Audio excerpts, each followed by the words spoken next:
Desmond akamvuta Otomwa na kumuuliza, amekwambia nini yule? Hajaniambia chochote, alikuwa analia. Kwa nini kimetokea? Desmond akamwambia, aliniuliza kama ninakupenda, nikamjibu ndio, nakupenda wewe, lakini yeye hakupenda. Otomwa akawa anawaza, hajui nini kinachoendelea. Mbona usemi chochote? Nafikiria anavyojisikia. Nilijua nyie ni marafiki tu, kwa hiyo unipendi au? Hapana, na mimi nakupenda, lakini hakuna lakini. Cha msingi mimi nahitaji upendo wako tu. Sitaki kuwa chanzo cha wewe kugombana na rafiki yangu. Aliniomba nichague, nimekuchagua wewe. Kweli?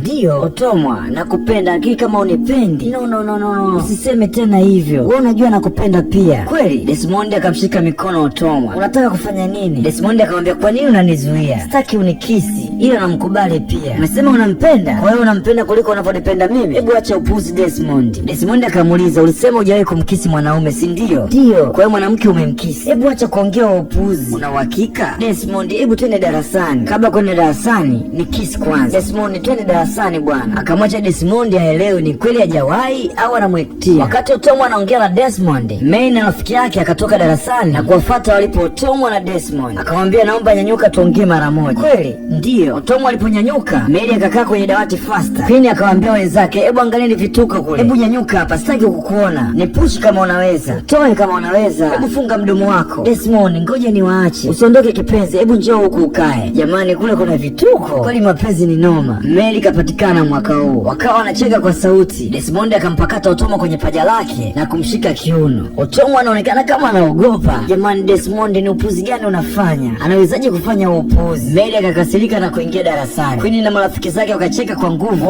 Warere makubwa. Mbona makubwa? Rafiki mmoja wa Queen akamuuliza, unakumbuka Desmond ndio mwanaume uliompenda kuliko wote hapa shuleni? Queen akasema, sio kwa sasa. Acha kutudanganya, usikute unaumia na wewe. Hapana, nimekuja kugundua sio mwanaume mzuri. Kwanza anajijali yeye tu, hajali mtu mwingine yoyote. Sikiliza, ona jinsi anavyoatitu wanawake, anavyoatitu wasichana. Kanifanya niwe chizi. Okay, sasa nini umepanga kufanya? Akamwambia, nyie subirini, muda sio mrefu utaona mpango wangu. Meli akamwita Otomwa na kumuuliza, je, ulimwambia kama nalia kwa ajili yake? Hapana, sikujua vizuri. Nafikiri sasa unajua ameniumiza sana na nataka kulipiza kisasi kwako. Kwangu? Kwani nini kinaendelea? Nilifikiri wewe na Desmond ni marafiki tu. Alitaka ufikiri hivyo. Kwani mimi linanihusu hilo? Hapana, lakini hakupendi. Otomwa akashangaa, akamwambia, Desmond ananipenda, haijalishi ni kitu gani. Meli akamwambia, sikiliza rafiki yangu, Desmond hakupendi, anajifanya anakupenda kwa sababu ya blue band yako. Ndio hivyo. Otomwa akaona kama Meli anamletea mapicha au kwa sababu yeye kakataliwa, akataka kuondoka. Subiri kwanza, haijalishi nini kitatokea, ila usimpatie hiyo blue band kwa sababu hiko ndio kitu anachokitaka. Akamwambia, hiyo sio kweli, Desmond ananipenda sana mimi. Ndio, ananipenda, ndio maana ameniambia mimi ni special. Subiri, ndivyo alivyokuambia? Ndio, nilijua unajua wa upumbavu. Mwanaume yeyote akitaka kitu lazima akudanganye. Umenielewa? Meli, nini kinaendelea? Nimekuambia usimpe hiyo blue band. Najua haitakuwa rahisi, lakini mwisho wa siku itakuwa bora kwako. Na kuondoka zake na kumwacha Otomwa hajui nani ni mkweli kati ya Meli au Desmond. Otomwa akawa anatafakari maneno aliyoambiwa na Meli na maneno aliyoambiwa na Mark. Mara Mark akamkuta yupo nje peke yake. Akamfuata kakaa na kumuuliza, vipi, uko sawa? Ndio, niko sawa. Kwa nini unaniuliza? Unaonekana na mawazo sana. Sio kweli, niko sawa tu.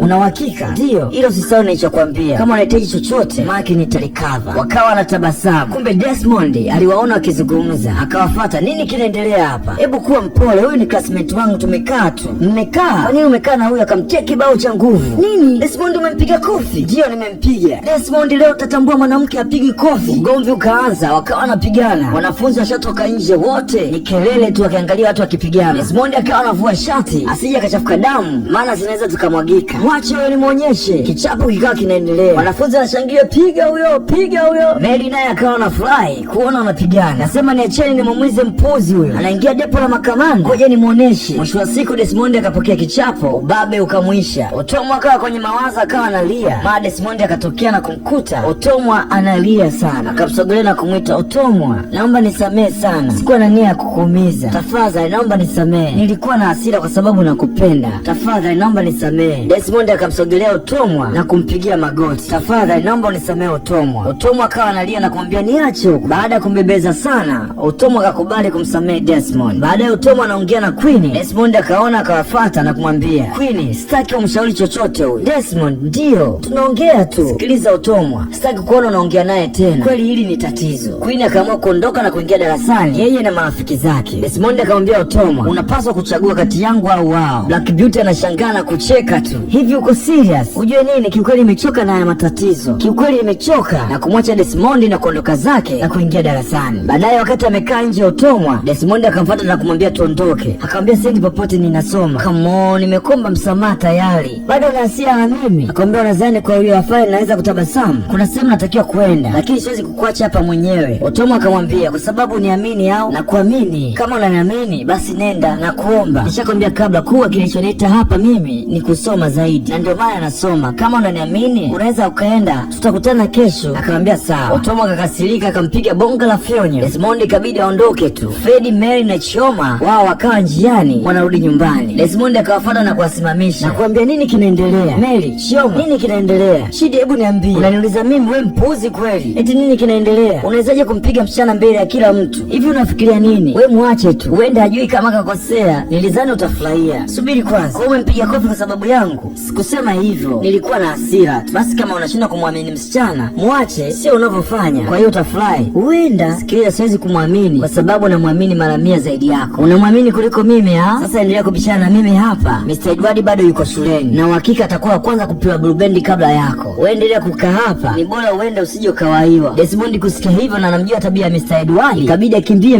mbio kurudi shuleni. Mary na Chioma wakawa wanamcheka tu. Hebu twende tukashuhudia kitachotokea huko shuleni.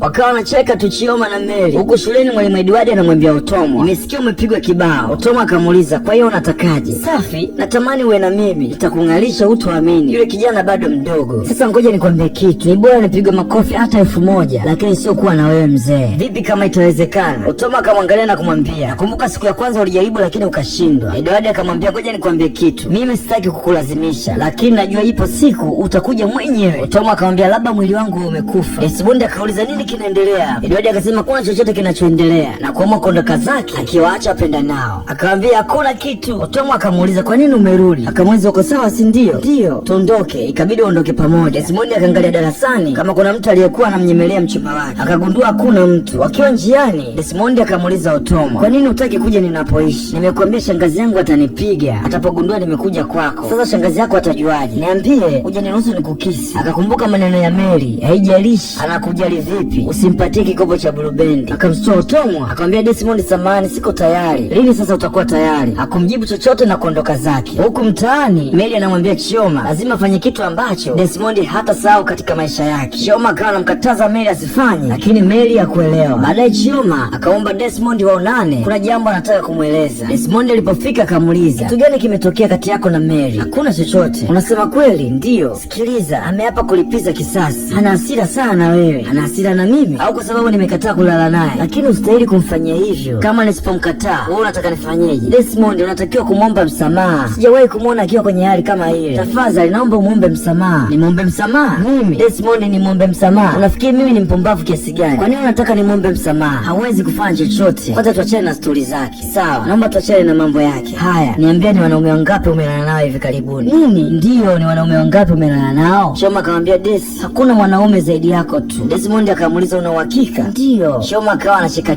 kuona kashamuingiza kwenye 18. Desmond akawa anamsogelea. Chioma akawa anajibebisha tu, kumbe anamzunguka rafiki yake Mary. Desmond akamwambia, haya twende. Twende wapi? Mimi nataka twende kwako. Hapana, mama yuko nyumbani, hatuwezi kwenda kwangu. Kwa hiyo twende. Sawa, wapi sasa twende? Nafikiri unajua ni wapi. Des, subiri kwanza. Unajua kabisa siwezi kwenda huko. Kila mtu atajua kama umenibandua. Sitaki kwenda huko. Nakuomba. Desmond akamwambia, hakuna yeyote atakayejua. Umenielewa? Akamwambia, niamini. Hebu twende. Chioma akamuuliza, vipi kuhusu Utomwa akijua? Akamwambia, kwa hiyo utaenda kumwambia si ndio? Mimi sitomwambia, sasa atajuaje? Desmond akamwambia, sikiliza Chioma, kama hutaki kulala na mimi, naomba usinitie stress.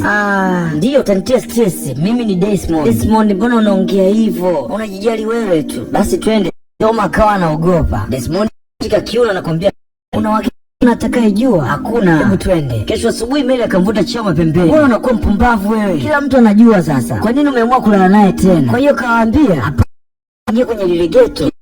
Ajue. Utanipiga sasa. Nilisa ambia, hivi una akili? Baada ya kufikiria kuhusu wewe unafikiria kuhusu yeye. Kila mtu anajua sasa mlichokifanya. Aliniambia kuwa akitaka watu wapeleke kwenye lile ghetto. Hivi unataka kufikiria choka. Mimi unaogopa kwenda darasani. Sikiliza, utaki kuogopa. Wewe twende tu darasani. Siwezi kuingia, naogopa mwe Ogopa kuingia darasani, lakini mwisho wa siku ikabidi aingie tu. Huku upande wa pili Desmond anajisomea. Shida akatokea na kwanza kupigana naye kwa sababu kutoka na mchumba wake. Ugomvi ukawa mkubwa, amtetea rafiki yake. Otomo anapigana, akamfuata haraka na kumuuliza uko sawa? Sawa. Akamwambia Desmond, ni kweli nilichosikia umelala na Chioma? Ni swali gani? Wanachotaka ni kututenganisha tu. Wanajaribu kunisikia tu, wewe uone. Otomo akasema kweli, sitakubali watutenganishe. Na unajua jinsi nakupenda. Natumai uko sawa, hajakuumiza. Niko sawa, niko fit. Je, kuna kitu chochote unahitaji? Ndio. Nini iko? Kisi. Otomo akajibebisha na kumpiga kisi la kwenye shavu. Desmond akashangaa na kumuuliza, "Na maana hilo ndio kisi?" Ndio, hilo ndio kisi unalostahili kupata kwa sasa. Na kuondoka zake. Otomo akaingia darasani moja kwa moja mpaka kwa Chioma na kumpiga kofi. Mungu wangu, unasubutuje? Wakaanza kupigana. Meli akawa anamgombelezea Chioma, "Unawezaje kucheza na mchumba wangu? Kwa nini unamsingizia mchumba wangu? Kwa sababu umenichagua mimi na kuwakataa nyie? Naomba msijaribu tena uopuzi." Chioma akawa analia tu, "Mimi siwaogopi ujue. Kifupi huko darasani wote ni wajinga tu." "Nini? Wajinga tu nyie." Na kuamua kutoka nje. Desmond anafurahia msala wake Otomo hajajua ukweli. Black Beauty akawa anawaambia, "Mmezidi umalaya, watoto wadogo. Kila mkionacho mnataka kukionja." Chioma na Meli wakakasirika, wakamrukia na kwanza kupigana. Desmond anasema, "Haku, mimi si." Wakawa wanaendelea kupigana. Ikabidi darasa waamulie. Meli akamfuata mwalimu Edward, "Unajua nini nataka?" Meli akapeleka mkono mpaka kwenye mshipa, akawa anapandisha. Teacher Edward akafumba macho, akamuuliza, "Umependa nilivyokushika?" Akarudisha tena mkono kwenye mshipa. "Basi relax. Kama ukiniangusha nitakuharibia. Kwangu hilo sio tatizo. Wewe nipe ninachotaka tu. Kesho utapata unachokitaka vizuri." Meli akamvuta chobingo kumpa utamu Teacher Edward. Kesho asubuhi akamwita Otomo ofisini. "Mwalimu, nasikia umeniita. Hivi umeandika upuzi gani huu?" Mwalimu Edward akasogea taratibu mpaka mlangoni na kurudishia mlango. Kisha akarudi na kumshika kiuno. "Mwalimu, naomba uache unachotaka kufanya. Hebu kuwa mpole." "Mwalimu, anataka kufanya nini? Mbona sikuelewi?" "Hebu kuwa mpole, nitakuacha uende." Otomo akamuuliza, "Una maana gani?" "Hebu kuwa mpole, ujue mimi sio mtu mbaya. Hebu tulia basi, jilegeze kama wenzio." Kumbe Meli alikuwa anachukua picha. "Meli, unafanya nini?" Otomo atabasamu, "Basi hebu acha huo upuzi." Otomo akaamua kutoka ofisini kwa mwalimu Edward. "Kwa nini unanichukua video? Wataamini kwamba ulikuwa unadanganya. Nataka nione utakavyojisikia, watakavyojua ukweli." Otomo akamwambia Desmond, "Hata kuamini ananipenda sana. Nishatumia picha zenu darasani. Unawezaje kufanya hivyo?" Teacher Edward anafurahia kwamba lazima Otomo akubali. Ila kumbuka nilichokwambia, usimpatie kikopo. Otomo akakasirika na kuamua kurudi darasani. Desmond kakasirika baada ya darasa zima kutumia picha za mchumba wake Otomo na mwalimu Edward. Kila mtu darasani wakawa wanaangalia picha za Otomo na mwalimu Edward walizopigwa na Meli. Desmond kapoa kama kamwagiwa maji ya baridi, hajui hata afanye nini. Mara Otomo anaingia huku akiwa muoga. Black Beauty akashinda kuvumilia, akanyanyuka na kumwambia, "Yaani wewe ni malaya mbwa. Malaya mpaka unanuka, ngoja nikae mie." Otomo anamuita Desmond, "Kwani nimekuuliza unielezee chochote?" Otomo anajaribu kujielezea, "Kwani yule kwenye picha sio wewe?" "Sio hivyo Desmond, hebu toka nje huko." Desmond akaamua kunyanyuka na kutoka nje. Huku nje Meli anazidi kuonyesha wanafunzi wengine. Mmoja akauliza, "Unafikiri ni kweli amefanya?" Rafiki yake akasema, "Labda angekuwa ametoa kikopo cha Blue Band, lakini kwa picha hii tu siamini bado." Queen Bee naye akasema, "Otomo ni msichana mwenye akili, sio rahisi ampatie kikopo mwalimu." "Wewe Queen, nawe uamini kama kafanya makubwa?" "Hapana, stahili kutendewa hivi." Queen Bee na marafiki zake wakaamua kunyanyuka na kuondoka. Meli akamwambia Chioma, "Nilikwambia lazima nitamumbua mbele za watu. Umesahau?" "Sawa. Sasa kwa nini Queen amekushukuru?" "Kwa sababu anamhitaji Otomo pata picha atakapoachana. Queen atampata Otomo." "Unaelewa tu." Chioma akamuuliza, "Unafikiri Otomo atakubali?" "Sijajua, lakini vyovyote vile itavyokuwa." Chioma akamwambia Meli, "Lakini sijapenda hata kidogo ulichomfanyia. Acha kuniambia wewe ujinga. Kweli Chidi alikuwa sahihi kukataa kwa upuzi wako." Meli akaondoka zake. Otomo akamfuata Desmond na kumwambia, "Unatakiwa uniamini. Sijafanya chochote na mwalimu Edward. Alinishika tu na akanipiga picha. Ulikuwa umetabasamu." "Ndio, unadanganya." "Hapana, sikutabasamu." "Niambie tangu lini ulianza kutabasamu na mwalimu Edward?" Otomo akakosa jibu. "Lakini sijafanya chochote." "Nyamaza huko. Hivi unafikiri mimi ni mpumbavu? Si umesema hujafanya chochote naye? Nithibitishie sasa." "Ndio." "Sasa nawezaje kuthibitishia?" Desmond akaangalia pembeni na kumwambia, "Tufanye mapenzi." "Nini? Kama una Blue Band ndio nitakuamini." "Jamani Desmond, mbona mimi nakuamini bila mashaka yoyote?" "Kweli lakini mimi sikuamini." Otomo akachoka. "Nini tatizo? Hauna Blue Band au unataka kuendelea kunidanganya?" "Hapana, ila siko tayari kufanya tufanye kwa kitendo. Hauko tayari? Nakupa masaa 24. Akageuka na kumwambia, ili ufikiri unataka kuwa mpenzi wangu au utaki, na kuondoka zake. Jamani, Desmond, Otomo ajue atafanya nini. Itabidi ampe tu Desmond kikopo cha blueberry kama anataka kuendelea naye. Au nyinyi watazamaji mnasema? Otomo akarudi darasani moja kwa moja na kwenda kumtia kibao Mary. Wakaanza kupigana. Unajua nitakupasua, mimi nitakuua, unawezaje kunifanyia uopuzi? Nini kilitokea kama kumpatia? Nyamaza huko. Umefanya hivyo kwa sababu Desmond amekukataa. Ngoja tuone kitachotokea kama utampa anachotaka. Acha uongo, Desmond ananipenda na nitakuthibitishia hilo. Hebu toka huko. Mary na Chioma wakawa wanamchangia Otomo kumpiga. Otomo akawa anajaribu kujitetea lakini ikashindikana, akapokea kichapo. Otomo akawa nje akajipumzisha, amejaa na mawazo. Maki akaja anakuwa anampa faraja, na kwa kuwa Maki anamtaka Otomo akamwambia, ukiwa na shida yoyote au kampani usisite kuniambia, na kumwacha Otomo anapoingia darasani. Kesho yake asubuhi Desmond anaingia darasani na Otomo anatoka. Otomo akambebeza Desmond waongee pembeni. Otomo akatabasamu kidogo na kumwambia Desmond, I'm sorry. Akamuuliza, umekubali au la? Ujue nini, iko kitu sio lazima. Akamwambia Desmond, kwa nini tusivumilie tu? Oh, kwa hiyo sio muhimu. Akamuuliza, je, ni kweli sio bikra? Sijasema hivyo mimi. Sasa ukweli ni upi? Tatizo ni nini? Kwa hiyo ulivyoniambia unanipenda ulikuwa unanidanganya? Hapana Desmond, unajua jinsi ninavyokupenda. Unanipenda na kupenda. Sasa shida iko wapi? Kwa hiyo hutaki kulala na mimi, si ndio? Sio hivyo lakini. Sikiliza, hakuna cha lakini. Kama hutaki kulala na mimi leo, kesho na mwakani itakuwa hivyo hivyo. Jamani, mimi sitaki kufanya huo mchezo. Kwa nini unang'ang'ania? Otomo, kama unanipenda kama ulivyosema, thibitisha basi. Cha msingi lala na mimi ndio nitaamini kikopo kipo siri. Jamani, siko tayari. Hauko tayari eh? Akamwambia, una nusu saa tu kuamua kama utanipa au la sivyo mahusiano yetu yataishia hapa, na kuondoka zake. Chioma akiwa darasani na Otomo, Black Beauty akiwa na kampani yake, wakaongozana mpaka alipokaa Chioma. Black Beauty akamwagia maji Chioma kichwani. Chioma akapiga kelele, Chioma nakusaidia. Black Beauty akamuuliza, hebu tueleze, tunataka kujifunza kutoka kwa mwalimu mkuu wa kudanga. Akamtia masingi. Wakamwambia, usijali, utatufundisha hata baadaye, na kumtia masingi tena. Baada ya kuondoka, Otomo akamuuliza Chioma, hebu niambie ukweli, ulilala na Desmond? Chioma akamwambia, ni kweli nililala naye, nilikuwa mpumbavu sana. Otomo akamuuliza, je, unampenda? Kila mtu anajua anapendwa na Queen. Akamuuliza, kwa hiyo alimwambia kila mtu mlivyofanya? Hapana, ila kuna chumba alichonipeleka. Otomo akamuuliza, chumba gani iko? Akamwambia, ni chumba cha Edward cha Showtime. Yeyote anayetaka kufanya mapenzi huenda pale, kama hana hela kwenda guest ataenda pale na ata sex bure. Na alikupeleka huko? Ndiyo, aliniambia hakuna atakayejua, kila kitu kitakuwa siri. Sasa naibika kwa kulala na mchumba wako, basi usijali. Akamuuliza, kwa hiyo iko chumba yeyote atakayekwenda kulala kule kila mtu lazima ajue? Ndiyo. Akamuuliza, kivipi? Sijui kwa nini, lakini hivyo ndio ilivyo, kila mtu akienda kila mmoja lazima ajue. Otomo akamwambia, usijali. Sasa utawezaje kuishi hivi na kuwazuia Black Beauty na wenzake kunyanyasa hivi? Sina uwezo wa kuhama shule. No. Kwa nini ubadilishe shule? Kwa sababu Black Beauty na wenzake. Kiza, usikubali kuwaogopa, wakija wakazie. Acha kuwa mnyonge. Samani, na maana unilaumu, sio makosa yako, sikulaumu. Chioma akawa analia kuona Otomo akamsamehe na kukumbatiana pamoja. Desmond akamfuata Chidi na wenzake na kumwambia, ujue nini, uweze amini, Otomo sio bikra. Chidi akamwambia Desmond, hebu punguza sauti, utaleta matatizo.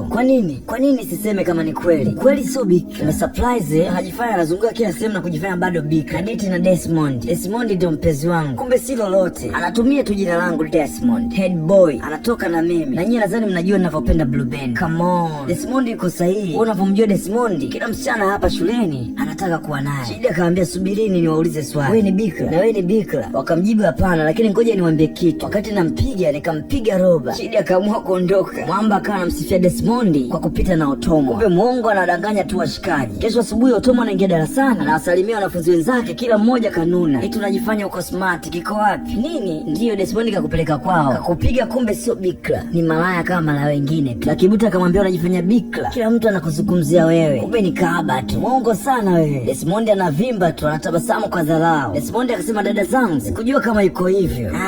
Kwa hiyo alikuwa ananuka na ukaenda kulala naye? Nililala naye kwa sababu nilijua bikra. Kumbe nilikosea. Desmond, ni kitu gani unazungumza? Desmond akageuka na kumwambia, nilikwambia kama usijaribu kudanganya wewe ni bikra. Kumbe sio bikra na kitumbua kinatoa harufu. Kwa nini unanifanyia hivi? Desmond akageuka na kumwambia, kwani Queen hakukwambia ninachukia malaya? Desmond, hebu nyamaza huko. Desmond, unasemaje? Kaa, ukijaribu kusogea nitakupiga. Kaa chini. Queen ikabidi akae tu. Otomo akashindwa kuvumilia, akatoka darasani na kwenda nje. Wamba akawa anapiga kelele tu. Mary akaingiwa na na huruma. Nakuchukia sana Desmond. Najua unanichukia lakini pia unanipenda. Desmond kama mtoto vile. Ndio mimi mtoto. Akamwambia sio makosa yangu. Ni makosa yangu, si makosa yako. Queen akachukia kweli. Baadaye Queen yuko na wenzake akamwambia Desmond hajafanya vizuri. Shida akamwambia anawezaje kumfanyia vile yule Otomo. Mmoja wao akamwambia bosi, inabidi apewe somo Desmond. Queen akamwambia usijali, tutamuonyesha tu. Kwa mimi nafikiri Mary hajamaliza, lakini sio vizuri. Ni kweli sijapenda Desmond alivyomfanyia. Alimfanya Otomo kipofu. Sasa amejua ni mtu aina gani. Queen akaondoka akawaacha marafiki zake wakitafakari ni jinsi gani watadili na Desmond. Otomo akawa analia peke yake. Aamini kama Desmond angemdhalilisha vile. Shoma alipomwona akamfuata na kumwambia acha kulia Otomo. Nasema niache mwenyewe. Jamani naomba niache mwenyewe. Maki akamfuata na kumuuliza Otomo shida ni nini? Hata mimi sijui kwa nini analia. Maki akamwambia unaweza kwenda, naomba niongee naye. Eti mimi ni malaya? Unaweza kukaa na malaya? Naomba niache mwenyewe. Otomo nishakwambia Desmond sio mtu mzuri. Sikiliza, najua unachopitia. Ujui tu, nyie wote ni wale. Nyie wote ni waongo, naomba ondoka. Usinisumbue mimi. Otomo ikabidi aondoke. Maki akakasirika. Kwa nini Desmond kamharibia? Na yeye kuonekana ni wale tu. Maki akamfuata Desmond na kumtia ngumi. Wewe unanipiga mimi? Hebu niache. Unanipiga kwa sababu sio bikira. Wakaanza kuzichapa. Kila mmoja akatoka darasani. Ugomvi ulipozidi, Maki akikimbilia chupa na kuipasua. Kila mmoja akakimbia mpaka mwalimu akakimbilia darasani. Maki ikapandwa na hasira. Desmond nitakuua nakwambia. Desmond uko wapi? Mwalimu Edward akaenda mpaka kwa shangazi yake na kumwambia Otomo bado ana tabia mbaya, ila nipeni muda nitamrekebisha. Mara Otomo akaingia, alipowasalimia kila mmoja akawa kimya. Alipoingia ndani na shangazi yake naye akaingia, mara kipigo kikaanza. Edward akashtuka, akawa anacheka kusikia kilio cha Otomo. Mwalimu Edward anafurahi tu huku akitetema meno yote nje. Kichapo kikawa kinaendelea. Shangazi utaniua, sitarudia tena shangazi, naomba nisamee. Ticha Edward anafurahia tu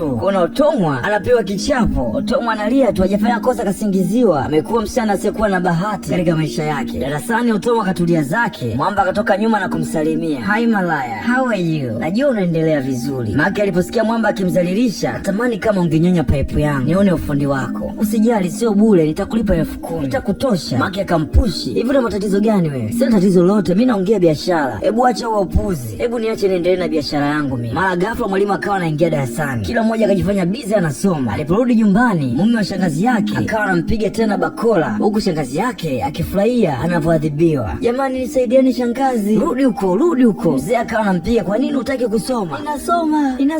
Ninasoma. Mchape mpaka akome au nipe fimbo mimi. Wewe niachie mimi, najua wapi pa kumpiga ili fimbo zimuingie vizuri. Otomo akachoka na mateso. Shuleni mateso, nyumbani pia mateso. Maisha ya Otomo ni mateso. Alipokuwa mjini kwa mjomba wake alipitia mateso pia. Na aliporudi kwa shangazi pia ni mateso tu. Mume wa shangazi anamtaka kimapenzi. Shuleni mwalimu Edward naye anamtaka. Desmond naye kamzushia ni malaya. Na yote ni baada ya kukataliwa kupewa kikopo cha Blue Band. Ameamua kujinyonga ili kuepukana na mateso ya dunia. Queen akawa anamfuatilia nyuma Otomo. Alipomwona anataka kujinyonga, akamuwai. Otomo, hebu acha usijinyonge. Nakuomba usijinyonge. Hebu acha. Acha nijinyonge, mimi nishachoka na maisha. Queen akafanikiwa kumwokoa Otomo asijinyonge. Alipokuwa nyumbani kwa kina Queen akamwambia mimi sikutaka kuwa malaya. Nimefanya kazi hii kwa muda mrefu. Unaiona hii nyumba? Mimi ndio mama. Natoa huduma zote, ninalipa ada za shule za wadogo zangu. Kila kitu, madaftari, vitabu, vyakula. Ina maana kila kitu wananitegemea mimi. Kwa hiyo usijutie sana. Kama haya yote unafanya wewe, kwani mama yako yuko wapi? Yule mama wakati anaumwa alikuwa ananitoa kwa wanaume. Ananiuza mpaka kwa wanaume wachafu kwenye hiki kijiji. Anapata pesa kupitia mimi. Nilikuwa na miaka 14 tu. Lakini sasa ameshakufa. Baada ya kufa mimi ndio nahudumia na ninachagua mwanaume wa kulala naye. Kwa hiyo usijutie sana. Pole sana kwa hilo. Vipi kuhusu babako? Alikuwa anafanya nini? Baba yangu mimi ndio baba, kila kitu mimi ndio nalipia hapa. Yeye ni mlevi, muda wote anashinda baa tu. Akipata pesa analala kwa mwanamke tu. Queen akamwambia Otomo, wewe ushakuwa mkubwa sasa. Acha kuwa mnyonge. Tuungane pamoja. Tupambane, ikiwezekana orodhesha majina ya watu wote wanaokunyanyasa, alafu sisi tutadili nao. Asubuhi Desmond akaingia darasani. Queen na Otomo wanatoka kwa pamoja. Desmond akamwambia sasa naona umeamua kujiunga kwenye grupu sahihi. Ndiyo, kajiunga nasi sasa. Sawa malaya. Queen na wenzake wakaondoka. Desmond akawa na wanyali kwa kuwaigizia wanavyotembea. Queen akawa anawaambia inabidi tumpe somo Desmond. Anadanganya, sijalala naye. Nini? Ndiyo, mimi nilimkatalia. Mary aliniambia Desmond alikuwa anataka bikira yangu tu, lakini sikumwamini. Lakini siku alipokuja Desmond na kuniambia aniamini mpaka nitakapomthibitishia kwa kufanya mapenzi, ndio nikakumbuka maneno ya Maki na Mary. Wakachoka. Wewe kwa sababu umekataa kumpatia kikopo cha Blue Band ndio sababu ya kukuchafua. Vipi akija kakulagai tena? Hauwezi kunipata tena. Sasa nini unafikiri kwenye kichwa chako?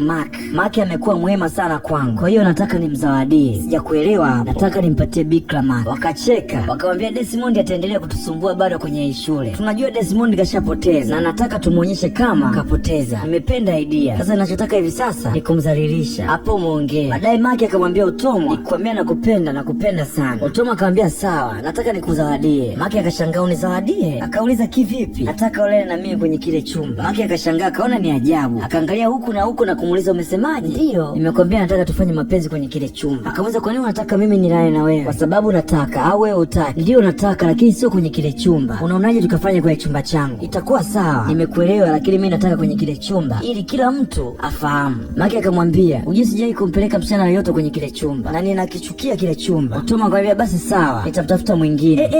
Subiri kwanza. Utomwa akasimama na kurudi nyuma kumsikiliza. Akamwambia nimekubali, tutafanya. Utomwa akamshika kidevu Maki kuonyesha amependa jibu lake na kuondoka huko ana furaha. Baadaye kweli Maki na Utomwa wakaongozana kuelekea kwenye geti la mauaji. Utomwa ndio akawa anamvuta Maki. Maki akawa kama anaogopa. Walipoingia ndani, Utomwa akamshika mikono Maki. Kumbe kuna wanafunzi wazee wa chabo wakawa wananyemelea dirishani kusikiliza miguno. Maki akamuuliza Utomwa, una uhakika unataka unipe? Ndio, na uhakika, niko tayari. Utomwa akamsogelea Maki na kuanza kumvua vifungo vya shati. Utomwa akamwambia nataka uichape vizuri. Huku wamba wanaendelea kuchungulia dirishani. Mwingine akaenda kuita wanafunzi wengine. Kumbe Utomwa alikuwa na zana. Chukua hizi zitatutosha nafikiri. Hebu njoeni upesi. Hebu punguza pupa utaonekana. Maki akalazwa kitandani. Una uhakika kweli unataka tufanye? Ndio, na uhakika. Ngoja nivue na mimi nguo. Maki akapewa utamu mpaka akajisahau. Wanaendelea kuchungulia. Hi guys, nafikiri mmeenjoy show yetu. Wamba akakosa la kusema, ikabidi akaushe. Wamba akasema hebu tumfuate Maki atupe utamu zaidi. Walipomwona Maki wakampigia makofi. Umetisha mwanangu, na bahati. Otea nini? Mtoto bikira kabisa, acha ujinga Maki. Desmond katuambia sio bikira, achana naye huyo. Desmond ni mwongo, ndio maana akaamua kunizawadia mimi. Haitaka kila mmoja ajue kapiga baada ya kukataliwa. Sasa kwa nini ameamua kudanganya? Mimi hata sijui lengo lake ni nini. Ujue nini? Mtoto analalamika sana. Ikiingiza anasema Mark utaniua. Washikaji wakasema leo bili ya chakula na vinywaji tutakuhudumia sisi, maana umetukosha. Wamba akaenda kumhadisia Chidi kwamba Desmond alikuwa mwongo. Mara Maki akatokea akamwambia ngoja kuhadisia mwenyewe. Maki akamwambia uwezi amini, wakati naingiza mtoto analia. Chidi akampongeza, hebu tuambie alikuwa analiaje? Ikiingiza anasema Mark we mtamu. Stori kazagaa shule nzima kwa Desmond mwongo hajapita kwa Utomwa. Ni baada ya kukataliwa ndio akajaribu kusema uongo. Chidi akambeba Maki mabegani na kumpeleka kwa wanafunzi wengine. Kila mwanafunzi akawa anampongeza Maki kwa kupewa kikopo cha Blue Band na Utomwa. Wakawa wanamsubiri Desmond aje, maana Desmond akawa anakuja. Alipofika kila mtu akawa anamshangaa, tabasamu la kinafiki. Akauliza kwa nini mnacheka? Hebu nyamaza huko. Wewe ni mwongo, umedanganya watu, umetoka na Utomwa. Nini? Maki akamwambia ndio, wewe umeshindwa. Kama ulikuwa ujui, mimi ndio nimepatia kikopo cha Blue Band. Ndio, sisi tulikuwa mashahidi. Wanafunzi akagonga mikono huku wakimcheka Desmond. Utomwa akafuata Desmond na kumwambia, ulisema unanipenda, lakini kitu ulichotaka ni Blue Band yangu tu. Wanafunzi wakashangaa, na nilipokataa kukupatia ulinisingizia wewe ni shetani, usinite hivyo. Akamtia kibao. Mama yangu, mashavu lazima ya ume. Desmond akawa anashangaa kupiga kibao na Utomwa. Unanipiga kibao na nitakupiga tena kama usipokuwa mpole. Maki akamwambia Utomwa, nafikiri inabidi upumzike, ngoja nikusaidie kibao kingine. Akamtia kibao. Kaa chini huko. Wanafunzi wote wakawa wanamchangia kumpiga. Queen akasema mwacheni, piga magoti. Nimekwambia piga magoti. Haya, busu makalio yangu. Ndiyo, busu makalio yangu. Nimesema busu makalio. Queen akakaa vizuri na kumtikishia ili ayabusu. Haya, mbusu huko. Mbusu. Desmond nimekwambia ni busu. Desmond ikabidi mbusu. Watu wakawa wanashangilia, amembusu. Hebu nipe 5. Queen akamwambia hebu njoo na wewe akubusu makalio. Mwanafunzi akaja akawa anamtikisia. Haya, busu. Hebu mbusu. Desmond akasogea na kumbusu. Watu wanapiga kelele tu, kila mmoja akawa anamtikisia makalio. Desmond akawa na wabusu, kila kibusu wanafunzi wanashangilia tu. Wakati wa kutoka, Utomwa akamfuata Mary na kumwambia nimekusamehe. Mary, nashukuru kwa kunionya juu ya Desmond. Kisha Utomwa akamwaga na kuondoka zake. Nini kinaendelea? Hakuna kitu. Desmond akamwambia Mary, twendeni nyumbani. Wewe na nani? Sijakuelewa, wewe na nani? Desmond akamwambia come on, sisi ni marafiki sasa. Rafiki gani mpumbavu? Naye atakubali kuwa na rafiki mpumbavu kama wewe? Jamani, hayo yamepita. Ulizani kila mwanamke atakutaka eti kisa handsome. Kwa sasa hakuna anayekutaka. Wewe ni mpumbavu tu. na ukome kuniita tena. Akataka kumshika. We hebu mwache huko, we ni muongo. Shida unanikana mimi? Mshikaji wangu rafiki gani? Naye atakubali kuwa na rafiki kama we mpumbavu? Shida akamwambia Mary na Chioma tuondoke. Wakamwacha Desmond haelewi, kila mmoja anacheka tu. Huku nyumbani shangazi anamletea maji ya kunywa mume wake. Mzee akawa anashangaa kumwona Mary akiongozana na wanafunzi wenzake. Otomo akaenda moja kwa moja mpaka kwa anti yake na kumshika kidevu. Kitu gani kinaendelea hapa? Shangazi akamuuliza, hao ni akina nani? Hawa ni marafiki zangu na wapo hapa kumuona mume wetu. Wewe Otomo, ni kitu gani kinaendelea? Otomo, hebu nyamaza huko. Unasemaje? Mume wako si ananitaka? Otomo. Queen akampulizia sigara mzee. Akako wewe mpumbavu ndio uliokuwa unamsumbua Otomo, si ndio? Nakuuliza wewe, si ndio ulitaka kulala naye? Sasa nimekuletea watano ili ulizike zaidi. Je, ni kweli? Hebu nyamaza huko. Unajua ulivyokuwa unanisumbua na kuniambia nakupenda. Nataka kitumbua chako kitakuwa na mafuta sana. Sawa, nimekuja na marafiki zangu. Najua atakupatia unachotaka. Nafikiri utafurahia. Jamani Otomo, sitarudia tena. Otomo, nini tatizo hasa? Na kuamuru piga magoti. Nini? Piga magoti chini. Jamani Otomo, ni shangazi yako huyo. Twende ndani. Otomo, tangulia chumbani huko. Jamani mume wangu mnaenda kumfanya nini? Hebu nyamaza na wewe. Walembo wakaingia naye ndani mzee. Otomo akawa anambutua shangazi yake tu. Mzee akawa anapewa utamu juu na wanafunzi waliochoka akili mbili kichwani. Huku shangazi naye anashughulikiwa na kina Queen. Otomo akavurugwa, anataka kumtia makofi shangazi yake. Mzee akawa analalamika chumbani, jamani mtamuua mume wangu huko, mwacheni. Baada ya muda wasichana wakawa wanatoka ndani huku wamefurahia show. Wanatoka huku wakijipepea kwa maana ndani kulikuwa joto sana. Mzee naye anatoka huku anajipuliza maana umeme ulikatika na mwendo wa joto tu. Mzee akawa anajinyoosha. Alipokaa Queen akamuuliza, Mr. Felix, unajisikiaje sasa? Umefurahi? Mzee anapiga mihayo tu. Una shida gani mbona? Akasema ndio. Anyway, utatulipa 50,000. Mzee akashangaa 50,000? Ndio 50,000. Sasa nawapaje 50,000? Hata mimi sijui. Subiri, je, ulijua kama ulitakiwa umlipe ukilala naye? Otomwa, je ni kweli? Hebu nyamaza huko. Anyway, si utaki kulipa? Wasichana, ingeni ndani na mke wake kamshughulikie. Basi sawa, nitawalipa. Akaomba nipatieni akaunti yenu. Queen akakaa, wakawa wanamtajia namba 031. Subiri kwanza, huyu alisema nikimpa atabadilisha maisha yangu. Nafikiri hiyo hela haitoshi. Otomwa mwanangu, kwani wewe ulimwahidi shilingi ngapi? Haya, tuma hiyo hela. Wakamtajia tena namba 031099670. Akamwambia nishatuma, tunataka tusubiri message ya muamala, hebu tuonyeshe. Otomwa akamwambia hebu mpe aone. Jamani Otomwa, ujue mimi ni baba yako. Baada ya kujihakikishia, Queen akamwambia siku nyingine ukimgusa hata kidole tutakuonyesha. Wakacheka. Next time nikisikia tutaposti uchafu wako wote mliokuwa mnafanya humo ndani, kwa maana tulirekodi. Akamwambia tuondoke marafiki zangu. Otomwa akaondoka na marafiki zake, wakamwacha shangazi akigombana na mume wake. Kwa hiyo umeenjoy? Ndio. Sasa nisemaje? Wewe mwanaume mpumbavu, Mungu atakuhukumu wewe. Wakawa wanagombana. Otomwa akarudi. Naombeni mnipishe, sitaki makelele. Safari hii Otomwa ndio mbabe shangazi yake. Baadaye shangazi yake anajutia, akakaa peke yake. Alijua mwanaye ndio mbaya, kumbe mume wake ndio mbaya. Anataka kula kuku na mayai yake. Otomwa alipotoka nje akamwona shangazi yake analia. Akawa anamcheka na kuamua kumsogelea. Otomwa akacheka sana, kisha akachuchumaa na kumuuliza, unajisikiaje ulivyokuwa unamchukulia mtu mwingine ni mbaya? Ujue nini? Kwa sababu nilikuwa naongea na mvulana waliokuwa wanaishi nyumba moja na kaka yako. Alifukuza kwake ili nije nikae na wewe. Nini sasa ulifanya? Ukanikabidhi kwa mwalimu mbaya ambaye alitaka kutembea na mimi. Kwa sababu nilimkataa, akamwambia kila mtu mimi ni malaya. Shangazi akawa anaziba masikio. Ndiyo, alinitongoza. Muda ule uliondoka alijaribu kunibaka. Ulinilaumu kwa sababu hukujua chochote. Ile shule ni kama Sodoma na Gomora na nilikuwa chakula cha bure kwa sababu yako. Kitu gani nilikukosea? Sikukosea chochote, kwa sababu niliongea na mvulana tu. Kwa sababu hiyo nimeamua kukuadhibu kwa dhambi zako mwenyewe, na sasa ni muda wako wa kufurahia ulichokifanya. Shangazi akawa analia. Otomwa akaondoka huku anacheka. Don't sleep. Wake up. Kalala Johnny, please wake up. Pela so tamu kama mua. Kiingia yani pa. Mimaji fulu pa. So far so good, nataka non. Let me see. Holololo. Buga.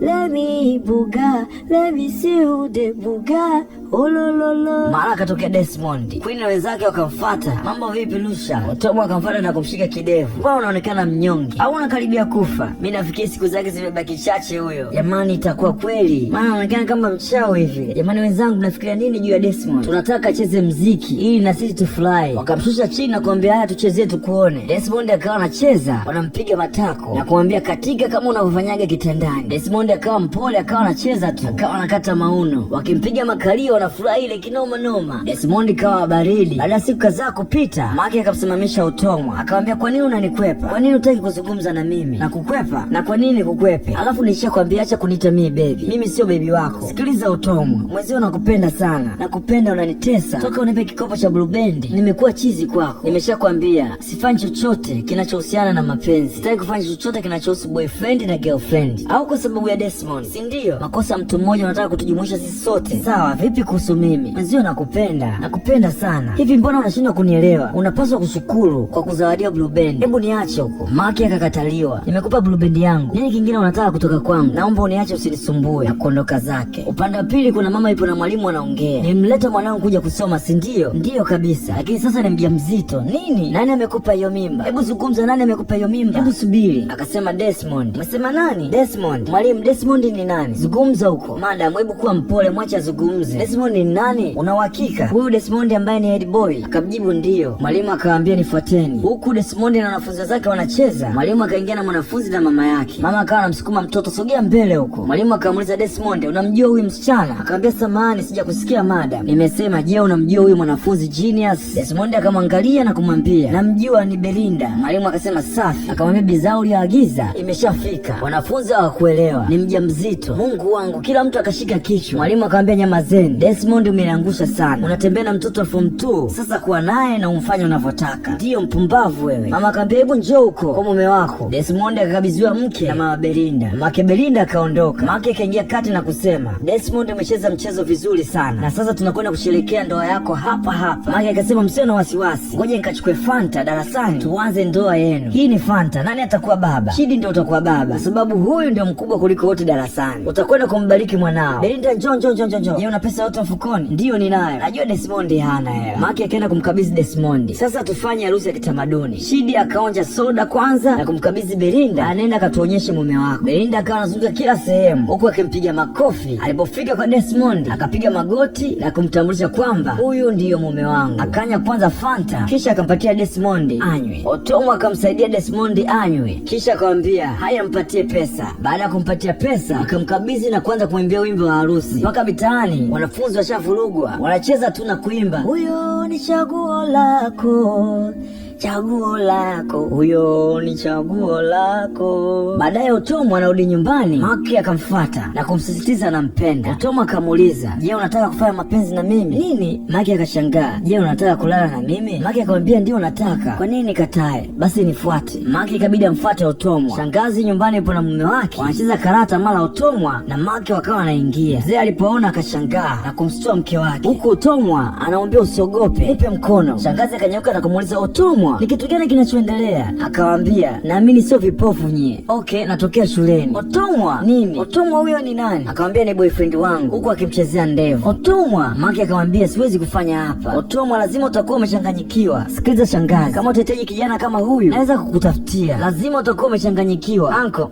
si ulionja utamu wa wale wasichana wabishi, hivyo usiogope, nitakutafutia na wewe vijana. Akamwambia Maki, hebu twende, hebu acha uoga. Otomwa, hebu rudi hapa. Shangazi akamwambia haya ni makosa yako. Makosa yangu? Ndio, ni makosa yako. Kama mama, kama mtoto. Wewe si ndio mwanaume, nenda kawazuie. Unasemaje? Nenda kawazuie wasifanye huo mchezo. Unataka nitoe 50,000? Mimi sifanye upuuzi tena. Mzee akaamua kuondoka zake, hataki matatizo. Shangazi akaenda getini. Otomwa anakuambia fungue mlango. Otomwa kumsikia shangazi yake, akaendelea na vita vya majimaji. Baada ya vita vya majimaji kuisha, wakatoka nje. Walipofika kwenye kona ya ukuta, Maki akamvuta pembeni Otomwa. Maki akamwambia ulichofanya sio kitu kizuri ujue. Sasa kwa nini ukunilaumu ulipokuwa juu yangu? Hebu achana na haya. Kiukweli sijapenda. Alafu unapiga kelele kama naye. Wewe unajua watu ni mapito gani walionipitisha? Ningekuwa nishakufa mimi. Kwa kumshukuru ni kunibii. Sikiliza baby, nimekuelewa unachojisikia. Najua unaumia, lakini hii sio njia nzuri ya kulipiza. Hebu nyamaza Maki. Si ushapata ulichokitaka, si ndio? Sasa acha kunizuia ninachofanya. Umenielewa? Sikiliza kwanza. Sitaki kukuona tena. Kuondoka zake. Otomwa, ujue wewe ni mtamu kama jina lako. Maki ikabidi aondoke tu. Otomwa na Queen wakapanga mpango wa kuhakikisha Mwalimu Edward anaacha vitendo vyake na kuuza wanafunzi na kuwadhulumu hela. Hivyo wakapanga kurekodi wakarekodi mazungumzo yake na kumrekodi video, kisha wakaziweka mtandaoni. Sifa ya shule ikashuka. Mwenye shule baada ya kuona taarifa mtandaoni akarudi nchini na kuamua kumfukuza shule, na nafasi yake ikachukuliwa na Madam Fuji. Mkurugenzi wa shule pamoja na mwalimu Fuji wakaenda darasa la Queen na Otomwa na kuwataja mmoja baada ya mwingine: Otomwa, Queen, Chioma, Desmond, Mary, Maki, Shidi na genge la Queen. Wakafukuzwa wote shule, wakarudi mtaani. Otomwa na kina Queen wakaamua kubadilika na kupambana na elimu, lakini shule waliopata ikabidi wabadilishe majina, wakawa wanaitana na kujikuta kwenye shule moja. Vipi, wataendelea na elimu au watarudi kwenye ubad girl? Usikose season 2 ya hii movie, ila usisahau kusubscribe, kulike, kushare na comment channel yetu.